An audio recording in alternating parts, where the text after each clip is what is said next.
kde jsme se dneska sešli k tomu, aby jsme formálně zahájili činnost a představili vám a veřejnosti projekt Unie škol inovativních. Já poprosím, aby se toho zahájení hned ze začátku chopil pan ředitel této školy, Smíchovské střední průmyslové školy a gymnázia, pan inženýr Radko Sáblík. Pane řediteli, jestli půjdete za mnou. Já vám dám mikrofon, zkuste, jestli vás slyší. Dobrý den. Je to ideální. Jsem slyšet, děkuju. Mám už slovo. Ano. Já jednak v první řadě chci moc poděkovat, že jste sem přišli a podpořili tím tu naši myšlenku. A jenom krátce jsem chtěl říct, jak ta myšlenka vlastně vznikla. Bylo to tak, že jsme se potkávali s některými řediteli inovativními a měli jsme různé společné kempy. Nejčastěji jsme jezdili v sestavě 1 ředitel, 3 učitelé, 6 studentů a byli jsme tak třeba na 3 dny a bavili jsme se o tom, jak bychom mohli spolupracovat. A už jsme i navázali nějaké konkrétní body spolupráce a když jsme se o tom bavili pak dál ještě i s dalšími kolegy, tak říkají, no bylo by dobré, kdyby to nebylo takhle nahodile, ale kdyby jsme to měli jako systém, kde budeme spolupracovat. My víme, že spolupracujeme v různých projektech, i evropských, jako jsou Erasmy, a jezdí naši studenti nebo naši učitelé na stáže, zase naopak sem k nám jezdí učitelé nebo i studenti z jiných škol a jsou tady na různých stážích. Loni jsme tu měli 2 exotické studenty z Japonska celý rok, letos by tady měla být zase třeba nějaká studentka z Francie a podobně. A pak si říkám, ale proč vlastně ty školy český vlastně vůbec nespolupracují? Teď my bychom toto mohli dělat i v rámci naší republiky, protože je spousta věcí, které my naopak můžeme nabídnout i těm našim partnerům, včetně tohohle prostoru, včetně třeba to, že tady je coworkingový centrum s inkubátorem startupů, což je prostě unikáty v Evropě a tak dále. A každá ta škola má něco, co může dát těm ostatním a čím může inspirovat. To je první myšlenka. Druhá, my se potkáváme jednou za rok jako ředitelé v Česku na nějaké akci, hodně formální, kde si zanadáváme kde koho, nejčastěji, když jsou to technické školy, tak zanadáváme na gymnázia, pak zanadáváme na ministerstvo a tak dále. No a pak se zase rozejdeme a tím to skončí. Vůbec se třeba nevidíme právě třeba se školami, které jsou typu gymnázia, nevidíme se školami, které jsou umělecké a podobně.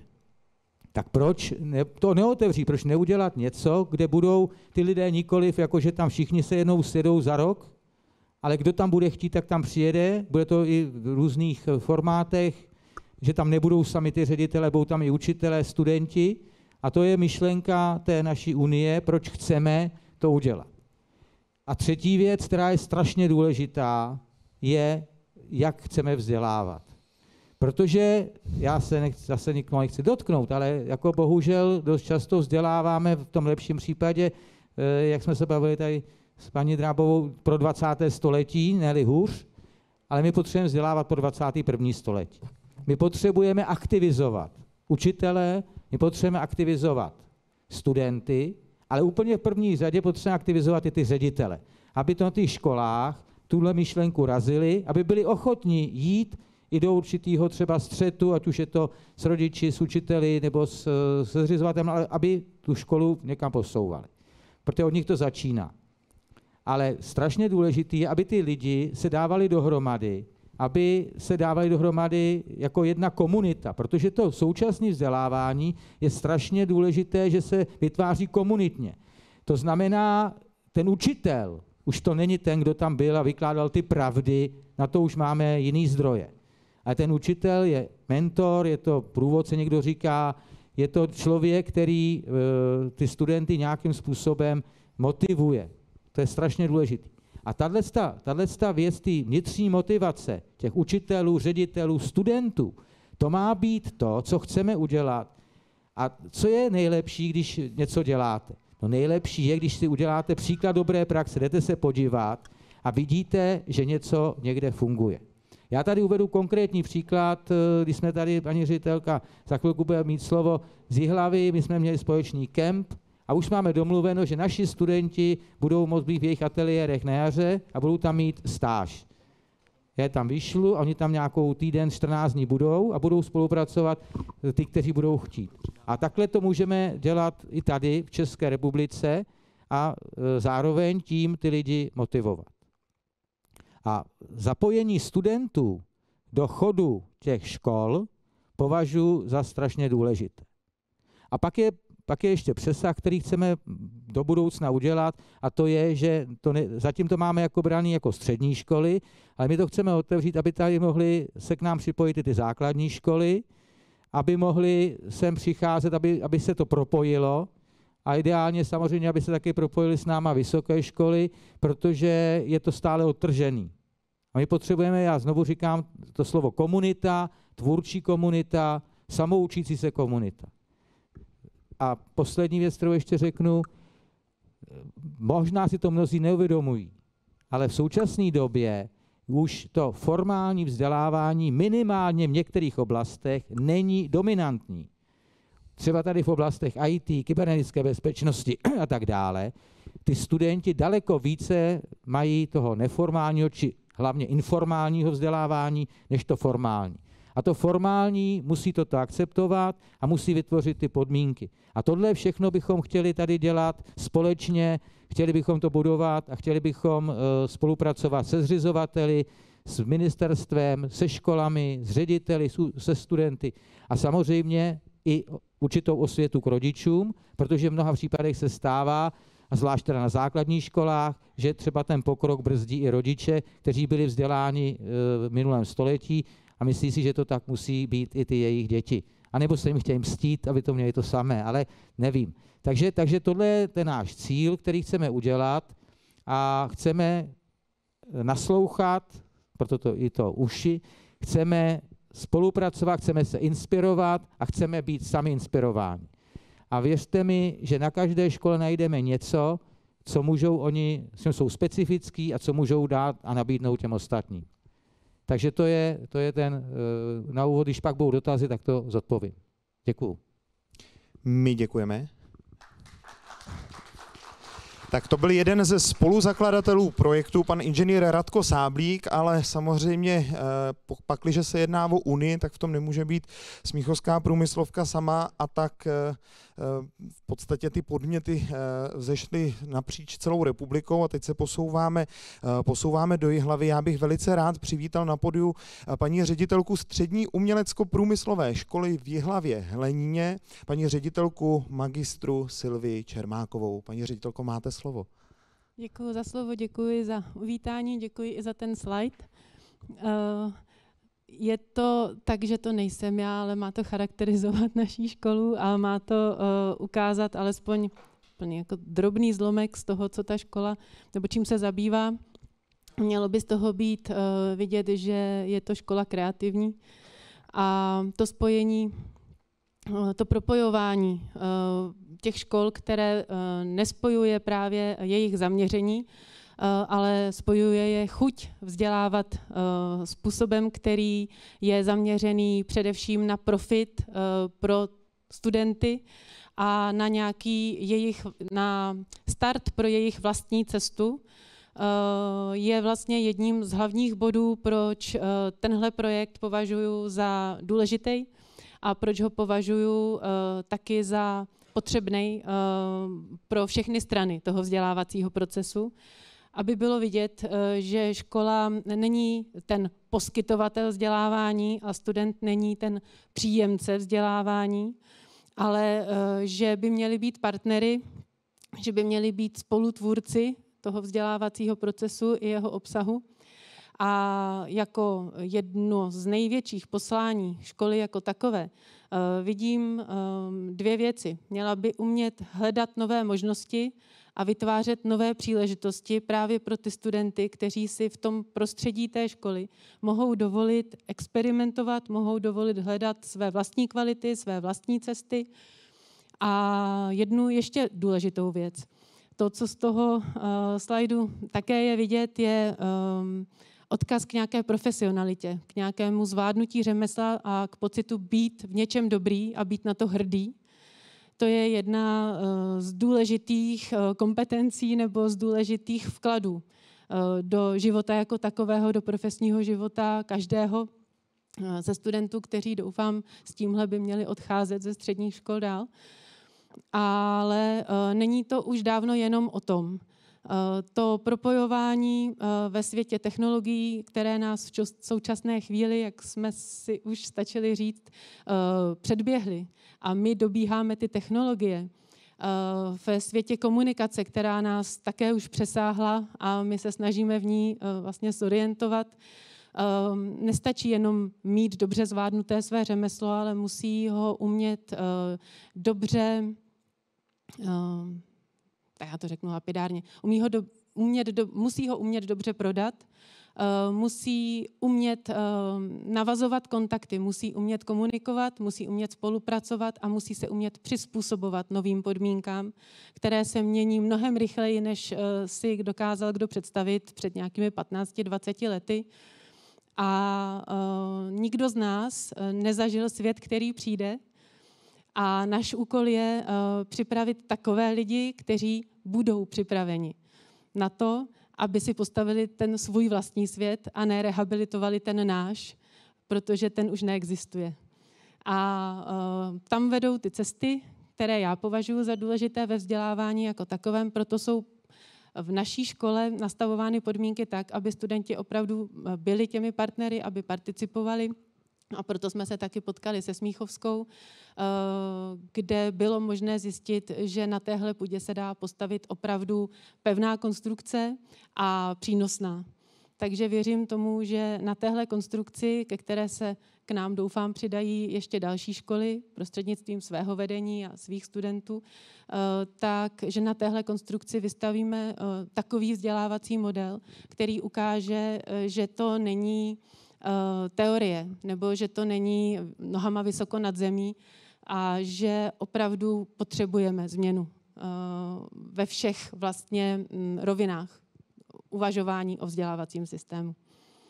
Děkuji. My děkujeme. Paní ředitelka Čermáková.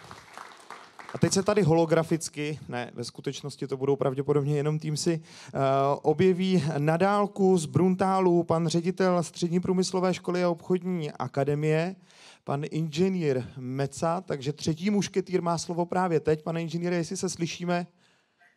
Dobrý den, já vás všechny zdravím, doufám, že mě jde slyšet, prosím o potvrzení. Ano, je to výborně slyšet. Tak, a i mě vidíte, jo? Jste vidět. Tak to je výborné. Všichni se na vás usmívají. Všichni se usmívají, to je dobře. Já bych teda za prvé chtěl omluvit svoji neúčast. Měl jsem ještě v Bruntále nějaké jiné pracovní povinnosti a nestihl bych se obrátit do Prahy a zpátky. Takže berme to, nebo prosím, snažte se to vnímat jako inovaci, že někdo vystoupí online na řeknu, úvodní tiskové konferenci. A řeknu, následující věci je, samozřejmě stotožňuji se s tím, co řekli moji předřečníci, ale já bych doplnil ještě důležitou věc pro nás, jako nebo z pohledu střední odborné školy, protože jsem zástupce více toho odborného vzdělávání a můžu říct mnoho zkušeností z zahraničí. A ten důvod, proč jsem chtěl vlastně se zapojit do této iniciativy, je, že vnímám to, že selhává systém, že ty změny, které jsou vlastně řízeny z vrchu, ať už ze strany Ministerstva školství nebo dalších subjektů, kteří vstupují do oblasti vzdělávání, tak nefungují a vlastně ta realita je ve skutečnosti taková, že my máme připravovat žáky, nebo existují statistiky, že 32% žáků bude v roce 2040 nebo naši absolventů našich škol pracovat v profesích, které ještě neexistují. A já mám obavu, že v mnohých oblastech vzdělávání dneska nejenom střední, ale i základní školy mají jak už přístup k metodám, formám učení, ale také k obsahu vzdělávání, řekněme, velmi zastaralý přístup. A ta moje vlastně životní nebo pracovní zkušenost ukázala, že je velmi vhodné, efektivní sdílet právě dobrou praxi. To znamená řídit tu změnu ze spodu, bez ohledu na to, jak se vlastně mění systém. A opravdu věřte tomu, že to že to sdílení a to, jak říkal pan ředitel Sáblík, že vlastně každá škola má co nabídnout, má možnost nabídnout něco inovativního, něco, co vlastně ty další posune. A je to o tom vlastně vybídnout nebo nabídnout, vytvořit jakousi platformu pro spolupráci, která dneska vlastně v České republice chybí. Když v zahraničí vlastně komunity nebo řeknu nějaké sdružení škol, které aktivně spolupracují, dělají spolu mezinárodní projekty, sdílejí spolu dobré praxe, v zahraničí, třeba ve Velké Británii, běžně se využívají stáže učitelů na středních školách. To jsou věci, které si myslím, že my můžeme otevřít nebo dát na stůl. Nejenom, že budeme hledat zdroje pro financování takových věcí, ale budeme taky na úrovni Unie nějakým způsobem aktivně podporovat a řídit. A samozřejmě totožňuji se s tím, že musí dojít k zásadní změně v postoji ke vzdělávání, především z úhlu pohledu žáků. Dneska opravdu, řekněme, ten způsob formálního vzdělávání upadá a je potřeba, aby ze středních škol odcházeli kreativní lidé, kteří se umí popasovat s výzvami, o kterých dnes ještě nevíme a neexistují. Takže já jsem rád, že můžeme být u toho i takto na dálku a samozřejmě budeme se snažit jako škola a instituce aktivně zapojit a sdílet naši dobrou praxi, kterou ve škole máme. Takže to je za mě vše a vracím teda zpátky slovo do Dexzonu. Děkujeme, pane řediteli. Pan ředitel jediný, kdo nedostal potlesk, tak zatleskáme. A pan ředitel už to teď trošku nakousl. My často slýcháme, že ředitelé středních škol a obecně ředitelé škol mají relativně široké pravomoci a skutečně tomu tak je, ale přesto ty pravomoce leckdy končí a my se teď potřebujeme podívat teda o patro výš a my se podíváme dokonce hned o 2 patra výš. A já bych chtěl pozvat na pódium zástupce vrchního ředitele sekce vzdělávání a mládeže, pana magistra Jaromíra Berana z Ministerstva školství, mládeže a tělovýchovy. Pane Berane, máte slovo. Dobrý den, dámy a pánové. Já moc děkuji za pozvání a za možnost tady promluvit a říct pár slov k začátku toho projektu. Já myslím, že český vzdělávací systém je charakteristický s tím, že je extrémně decentralizovaný. Je pravda, že řada věcí leží na bedrech ředitelů a role Ministerstva školství se v zásadě omezuje na zajištění systémových podmínek a na vybojování boje o finance s Ministerstvem školství. To, jestli se školy posunou do 21. století, tak leží ve skutečnosti na ředitelích škol. Ředitel škol totiž je ten, kdo implementuje politiku ministerstva. My můžeme změnit rámcové vzdělávací programy, jak chceme, ale pokud nedojde k tomu mentálnímu posunu, k tomu, jak to popisovali oba nebo všichni 3 páni ředitelé, tak ke skutečné změně nedojde. Proto vítám za sebe i za ministerstvo tuhle iniciativu, která, a já ji tak vnímám, primárně směřuje od ředitelů k ředitelům. To je ten hlavní cíl, tak aby se ti ředitelé vzájemně učili, inspirovali a prostřednictvím této unie i Ministerstvo školství získalo dalšího partnera do debaty, jak zlepšit ty systémové podmínky, ve které školy a ředitelé fungují. Děkuju. My děkujeme. Tak a teď se posuneme na tu úroveň, která to celé platí. Přichází radní pro školství, sport a volný čas, pan magistr Antonín Klecanda. Pane radní, je to vaše. Dobrý den, já děkuji za pozvání, já jsem rád, že vznikla tato unie škol a je to z několika důvodů. Ten první důvod je, já jsem působil jako zástupce ředitelky základní školy zhruba 8 let, 9 let jsem na té základce učil a za těch 8 let jsem tam udělal různé inovace, ať už ve výuce informatiky, kterou jsem učil sám, už je to 9 let, protože potom jsem starostoval a v té informatice už jsem tehdy zavedl věci, které dneska už jsou běžné a to je jako například na sociálních sítích práce s informacemi a s validitou těch informací, aby studenti nebo žáci věděli, že ty sociální sítě můžou být dobrý sluha, ale zlý pán, že je tam toho plno obsahu patologického a podobně.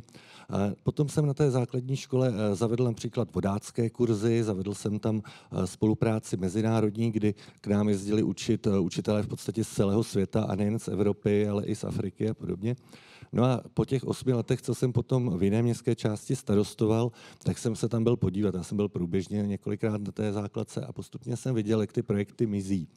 Protože nebyl nikdo, kdo by v tom pokračoval. A to mi přijde jako velká škoda, že když se některé inovativní projekty kdekoliv rozběhnou, tak potom se změní učitelé, změní se vedení a ty projekty zmizí a vrací se ty školy zpět do takového toho, já tomu říkám v podstatě šedé zóny, kde všichni nějakým stylem učí, ale není to nic, co by ty žáky výslovně nebo studenty výslovně oslovilo a podobně.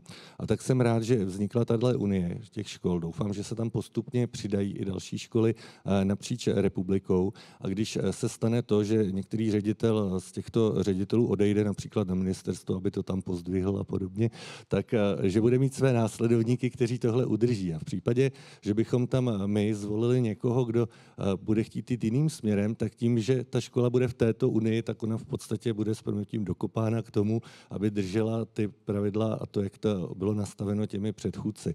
Proto považuji za skvělou věc vznik této unie a myslím si, že to obohacování vzájemně je velmi důležité. V politice se stává, že čas od času někdo někomu řekne, že vzal někomu nějaký nápad nebo že to udělal stejně jako on a že to byla jeho myšlenka a tak.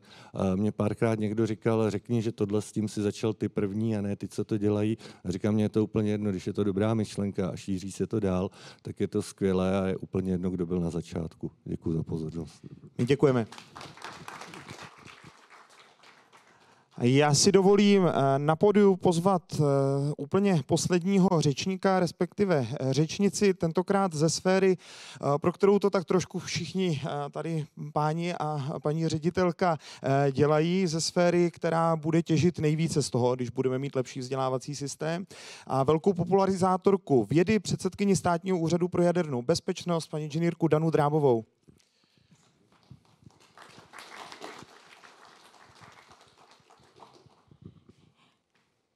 Přeji vám všem dobrý den. Jsem ráda, že jsem byla vyvolána, když už jsme v té unii střední škol inovativních, z jednoho prostého důvodu. My, a pro ty, kdo to nevědí, já mám už dlouhou dobu čest vést Státní úřad pro jadernou bezpečnost, což je kombinace formální státní správy a technických znalostí. Kombinovat tyto dvě oblasti je čím dál obtížnější, zejména, a tady bych navázala na slova paní ředitelky Čermákové, ve světě, který se mění tak obrovsky rychle, že ten formalismus, který k úřednické práci patří, se budeme muset učit zvládat s větší inovativností, s větší flexibilitou. Moje generace už to bude pozorovat a bude se snažit těm lidem, kteří přijdou, aby nás vystřídali, umést cestu tím, že budeme říkat, promiňte mi ten výraz, no, tohle mi připadá, zvažte to jako pěkná blbost, protože já už jsem takovou někdy udělala, ale je to na vás. Co tím chci říci? My nutně potřebujeme, aby školství od základního přes střední až po vysoké vychovávalo lidi, kteří budou umět s tím světem zacházet. Paní ředitelka to zmínila, moc se mi to líbilo. My umíme zacházet s tím svým, ale ten má úkol tu budoucnost připravit, anebo ji aspoň neházet klacky pod nohy. Proto já budu velmi ráda, když s panem ředitelem Sáblíkem jsme ne v častém, ale v kontaktu. Konec konců jeden z mých náměstků je hrdým absolventem školy pana ředitele Sáblíka, takže vidíte, že je to fakt dobrá škola. A asi i dost inovativní, že, Michale? Budu moc ráda, když budu mít příležitost být s vámi v kontaktu, zejména proto, abych jménem instituce, kterou vedu, ošetřovala její sobecké zájmy. To znamená, nacházela lidi, kteří to po nás vezmou s kreativitou, otevřenou myslí a také dovednostmi, které odpovídají 21. století. Moc krát děkuji za pozvání, pane řediteli. Děkujeme za váš příspěvek, paní doktorko. Dámy a pánové, nyní nastal čas pro vaše otázky. Pohybuje se tady mezi vámi mikrofon, když tak vám ho kolega podá, kdyby někdo otázku měl. Prosím, přihlašte se nám, pakliže ji mít nebudete, já můžu průběžně pokládat otázky, které nám dopadly korespondenčně, došly korespondenčně. Mně tady padají z té aplikace, no, abyste chápali, proč jsem říkal dopadly. No. Děkuju, pane řediteli, za asistenci, já moc nevidím do toho publika. Je to v pořádku, našli jsme se, děkuji moc. Já bych měl dotaz velice praktický na vás, pane řediteli, ohledně zapojování nových škol tady do této unie a ohledně její otevřenosti. Kdybych to vzal jinými slovy, kdybych teď zavolal naší paní ředitelce z Zlínského gymnázia, které se snaží být inovativní, ale ne třeba až tolik jako Smíchovská střední, když to tak řeknu, jaká je šance, že by naše gymnázium bylo vítaným členem Unie škol inovativních? Děkuji.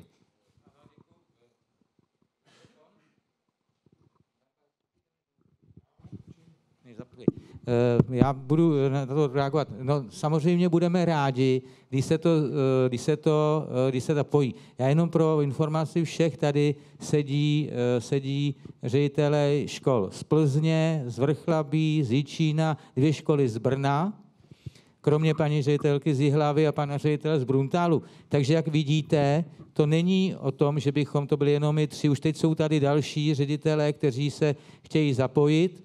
A s dalšími jsem mluvil a pouze třeba dneska nemohli přijet, protože mají nějaký jiný program, který už měli vytvořený. Takže určitě budeme vítat i gymnázium ze Zlína a jsem rád, že jste přijel vy jako zástupce, protože to je podle mě skvělé, no, protože tady vlastně tu školu zastupuje student, který tady o tom uvažuje a třeba to sám pak bude nabídnout, anebo to bude prezentovat na té své škole. A to si myslím, že je úplně skvělý, aby ta spolupráce byla se všemi. A bavili jsme se o jedné věci, kterou bychom pak chtěli udělat, a to je udělat někdy na podzim takový větší kemp, kde by přijeli a sjeli se na jedno místo ředitel, někdo z učitelů a zástupci studentů. A když tam bude třeba 10 škol, 15 škol, no tak nás tam bude třeba 50 a budeme tam mít společný kemp. Z mýho hlediska to je jedna z nejlepších věcí, která může být a osvědčuje se nám to, že se sjedeme a tam si spolu řekneme ty věci a nějaké nápady. Otevřenost je samozřejmá. Na druhé straně nechceme, aby se tam teď přihlásili všichni a říkali, že to je jako formální. Má to být o tom, že tam máme jsou tam nějaké stanovy a jsou tam i nějaký takový kodex, který nemá moc jakoby složitých věcí, ale je tam to, co tady celou dobu mluvíme. Je tam to, jestli ta škola něco inovuje, neinovuje, není podstatné. Je podstatné, jestli něco chce. A to je, jestli to vedení, jestli ty učitelé a ty studenti chtějí dělat něco jinak, chtějí to měnit a pak se můžeme navzájem obohacovat tím, že budeme se inspirovat, ne tupě přebírat cizí věci, ale inspirovat a pak je aplikovat do našich vlastních podmínek. Takže je to otevřené školám všech středním, je to otevřené ale i školám základním a myslím si, že bychom mohli spolupracovat i se školami vysokými. Zástupce Ščirku tady sedí, pan ředitel, tak si myslím, že tohle je cesta, jak se nějakým způsobem propojovat. Jo? Děkujeme. Tak, ještě nějaký dotaz máme tady z publika? Ondro? Nebo kdokoliv, kdo má mikrofon, jo? Olík? Dobrý den všem. Moje jméno je Vláďa Rohel, jsem šéfem bezpečnosti ve státním podniku NAKIT, největší ICT státní podnik Já mám jeden dotaz, který mi tady teď napadl, když se bavíme o tom, komu všemu je Unie otevřená. Jestli Unie počítá s nějakou možností spolupráce třeba i s takovou organizací, jako jsme my, kde pan ředitel ví, že dlouhodobě spolupracujeme se školami, podporujeme, děláme stáže, děláme spoustu aktivit. Jak jsem říkal, jsme největší ICT státní podnik. A určitě máme zájem jednak předávat své zkušenosti a jednak pochopitelně nějakým způsobem formou spolupráce i nabízet těm školám něco, což už dneska probíhá reálně. Tak se chci zeptat, jestli počítá Unie s něčím takovým a rovnou bych chtěl říct, že my určitě zájem jako minimálně za oblast kybernetické bezpečnosti, kterou zastupuju, určitě takovýhle zájem bychom měli. Ano, já na to odpovím. Samozřejmě budeme velmi rádi, i proto tady jste, že, protože my budeme se samozřejmě snažit to propojovat nejen mezi sebou, ale propojovat to i s reálným světem. Když jsme tady s panem Ranem dělali tu strategii 2030, tak tam bylo, tak jsme se bavili o tom, že máme vychovávat ty lidi a já teda měl to preferenci osobní, pak společenský a pak profesní život. A ten profesní život je jinde, než se bohužel mnohdy na těch školách učí. A to propojení s tou realitou by mělo tedy být pokud možno co největší. Očekáváme zase na druhou stranu, že nás ty partneři podpoří a třeba i podpoří finančně v tom, že nám pomůžou zorganizovat společný kemp. Já tady mohu říct, že děláme třeba i kempy společné a určitě to dělají další školy s nějakými konkrétními našimi spolupracujícími a děláme s nimi hackatony, děláme s nimi takové kempy, kde se sjedou naši studenti, jejich ajťáci a tvoří něco. A to si myslím, že je cesta a samozřejmě, že i prostor pro to, aby, když budeme mít ten kemp, třeba společný, tak aby na tom kempu přijeli i ty zástupci a byli tam jako partneři nebo tam vyslali nějaké své lidi. A já jsem vždycky pro, aby to bylo co nejméně formální a co nejvíce kreativní, aktivní a tak dále. Takže určitě ano a budeme velmi rádi za jakoukoliv takovouto spolupráci, včetně těch institucí, nejen státních, ale i samozřejmě soukromých.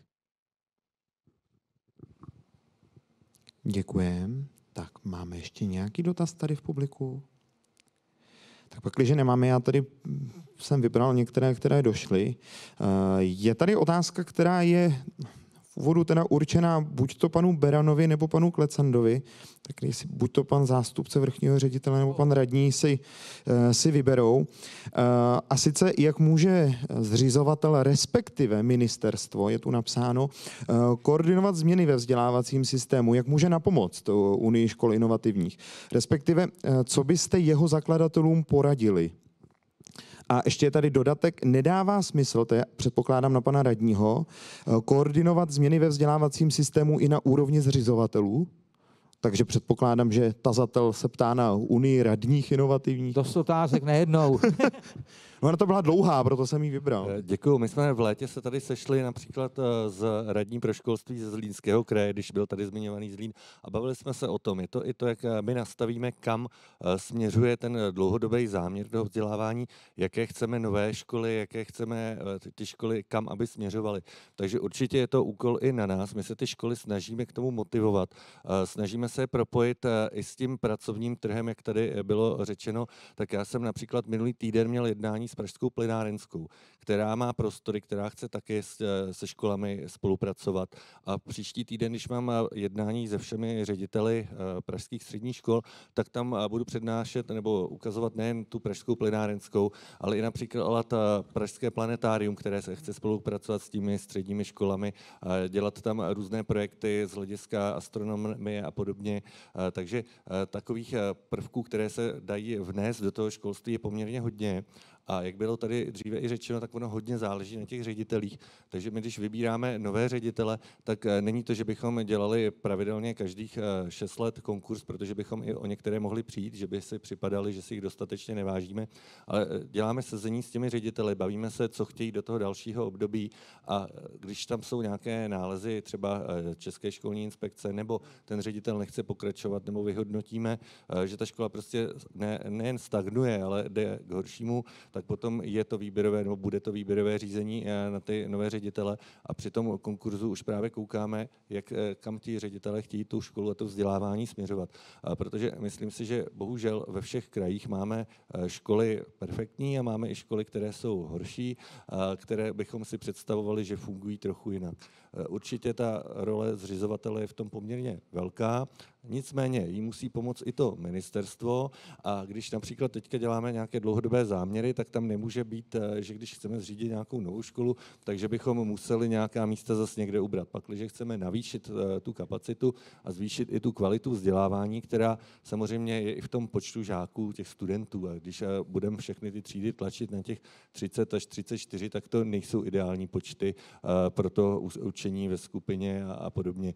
Takže potřebujeme navýšit kapacity škol, potřebujeme udělat nové školy, směřovat je tím trendem toho všeobecného vzdělávání a když jsou zaměřené ty školy právě například ty elektro a další, tak, aby byly v rámci těch nových trendů a spolupracovali s těmi zaměstnavateli, tak nám toto ministerstvo musí umožnit. A tím předám slovo ministerstvu. Tak děkuji za předání slova. Já nejdříve obecně určitě ten typ projektu, jak to popisoval pan ředitel Sáblík, může být podpořen z operačního programu Jan Amos Komenský, kde jsou právě vyčleněny prostředky prostřednictvím krajských implementačních plánů a respektive IDZ, implementačních plánů právě krajských, prostředky na vzájemnou spolupráci škol. Čili to může být konkrétní cesta, konkrétní podpora. Nicméně já osobně si vedle téhleté podpory slibuju ještě jednu věc, že by Unie, pokud se jí bude dařit, tak se stane prostě plnohodnotným partnerem ministerstva a bude nám pomáhat formovat ten systém. Víte, že nás čeká inovace oborové soustavy, která je mimo jiné založená na myšlence omezení té úzké oborové profilace a postavení, řekněme, toho širšího kompetenčního základu žáků i na středních školách, a to i těch kompetencí technických, tak aby ty žáci jednoduše nebyli připravováni na konkrétní obor, ale řekněme na tu profesi nebo na ten daný technický směr jako celek. A myslím si, že v tomhletom ta spolupráce může být vzájemně obohacující, tak aby ten výsledek, ten systém, jak jsem o tom mluvil, vlastně spíše podporoval ty inovace, než aby jim zabraňoval nebo je brzdil. Děkujeme. My jsme tady spoustu těch, asi se můžete posadit, protože povím teď k těm otázkám, spoustu těch otázek tady bylo zodpovězeno v dlouhých myšlenkách, leč skvěle cílených, takže já tady teď pátrám po tom, na co bych se ještě zeptal, co tady ještě nebylo řečeno. A vidím tady otázku. Je to na zakladatele? Jsou na obzoru již nějaké konkrétní projekty, které Unie chystá? Něco namyšlené, nějaká forma spolupráce nebo něco, na co cílíte teď k ministerstvu? Kdo chce? Paní ředitelka, pan ředitel?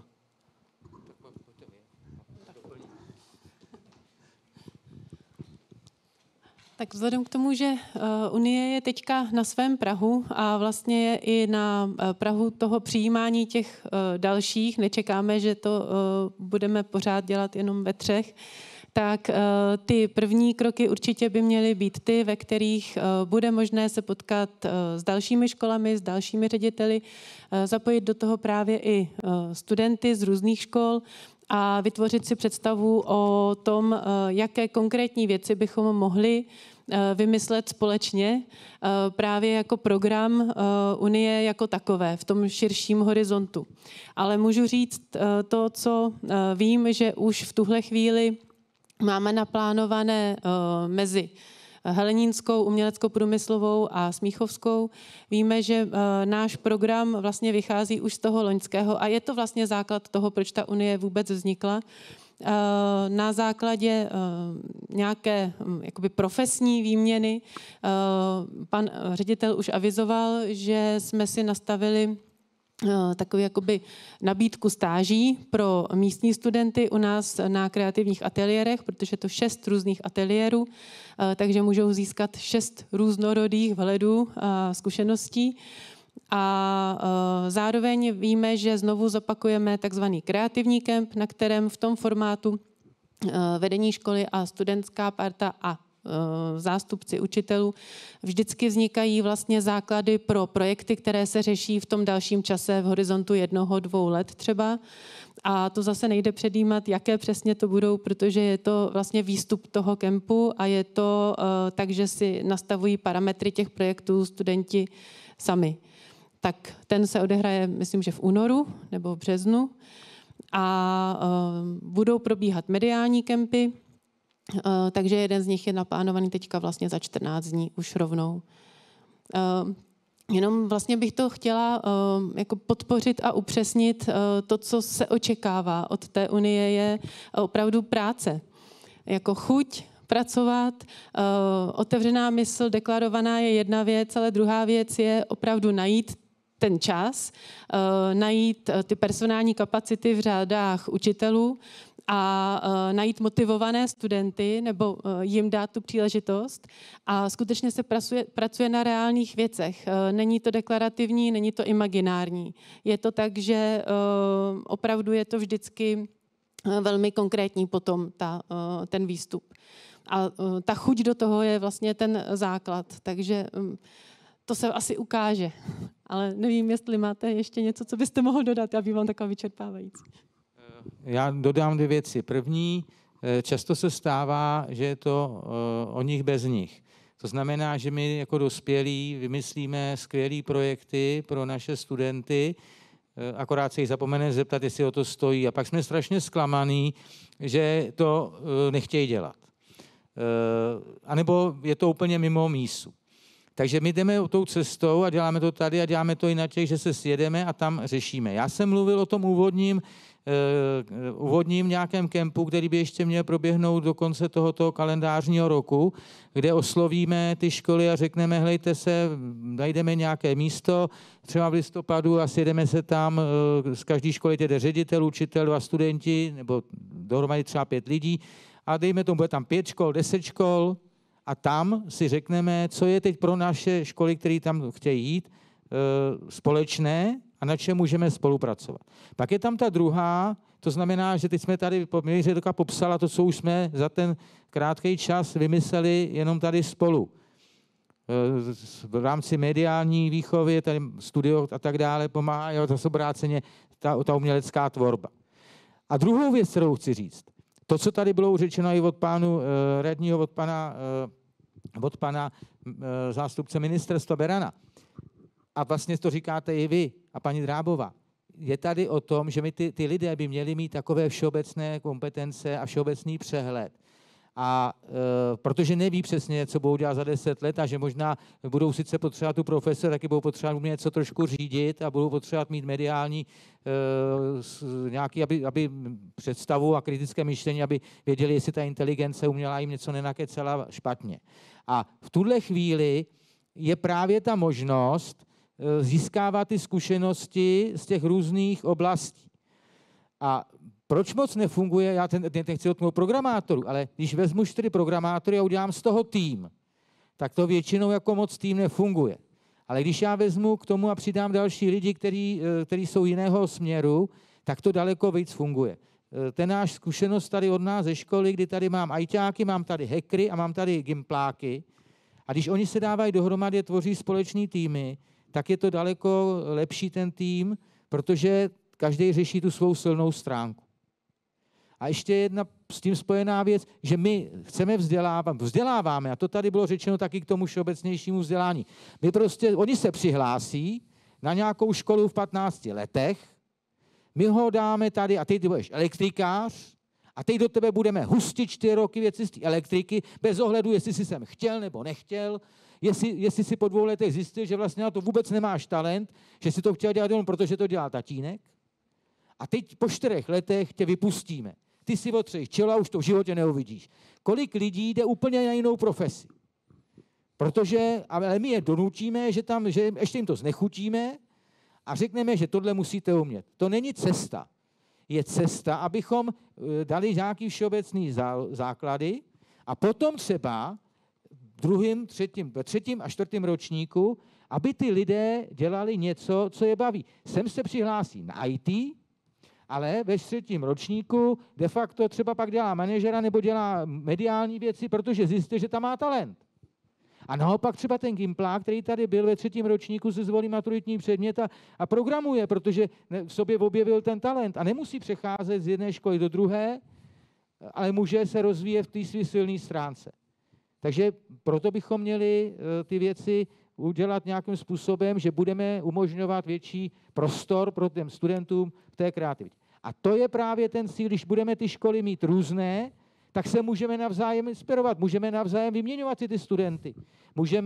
Můžeme poslat do školy grafické v Brně někoho, kdo třeba v tu chvíli něco takového bude chtět dělat. Jo, toto je podle mě toto je to důležité. A co to bude za projekty, to rozhodnou ti lidé, kteří se do toho budou chtět zapojit. A my musíme podporovat.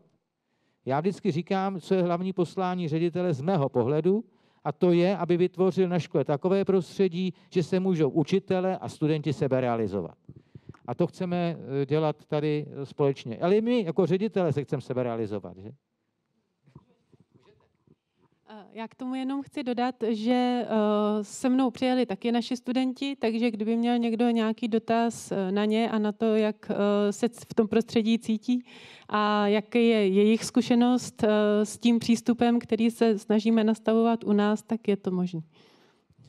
Výborně, děkujeme. Já si velice drze, protože se považuji velice drze za inovativního učitele, dovolím tuto 45-minutovku frontálního výkladu ukončit. Teď se pojďme věnovat k tomu, kde skutečně si tedy budete moci sdělit to podstatné. A sice networkingu je tady pro vás připravené nějaké drobné občerstvení, káva. Za malou chvíli bude asi roztopený grill tady na dvoře, takže pokud máte ještě čas, tak se zdržte a třeba se zakladateli, třeba se zástupci zřizovatele ministerstva, tady můžete spoustu věcí probrat. Pan ředitel má slovo jako poslední. Já jsem chtěl jenom říct, protože se tady někdo na to obrácel, pokud by někdo se tu chtěl porozhlédnout, jako náš absolvent, pan náměstek, tak samozřejmě tady jsou i studenti, kteří je můžou provést a samozřejmě, že budu velmi rád, když tady vydržíte nějaký čas a popovídáme si. To už je jeden z těch bodů té unie, že se tu potkáme takhle, ředitelé škol, studenti, učitelé a i zástupci vysokých škol, sféry průmyslu a tak dále. Ale jsou tu stále ještě zástupci z ministerstva i ze zřizovatelů, takže i tady myslím, že můžou dát otázku případně. Jo, takže děkuju a jste zváni tady na takové malé občerstvení. Tak, děkujeme, já to prohlašuji tedy za ukončené tuto formální část. Zvoní.